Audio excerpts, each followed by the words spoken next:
देशाच्या राष्ट्रपतींनी गांभीर्याने दखल घ्यावी असं हे प्रकरण आहे महाराष्ट्रात.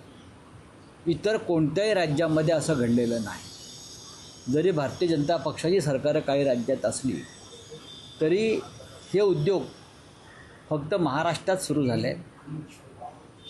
मला वाटतं की सध्या या राज्याला राज्यपाल नाही आहेत आणि अर्थात राज्यपाल असले तरी काही फरक पडत नाही, कारण ते सुद्धा भाजपचेच हस्तक असतात. हे प्रकरण न्यायालयात सुद्धा गेलं होतं, निधीचं असमान वाटप.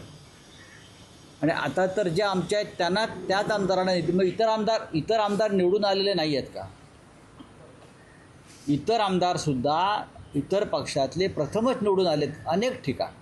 मग काँग्रेसमधले असतील, राष्ट्रवादी काँग्रेसमधले असतील, शिवसेनेमधले असतील, हे त्यातले बरेचसे आमदार हे प्रथम निवडून आलेले. एबीपी माझा, उघडा डोळे बघा नीट.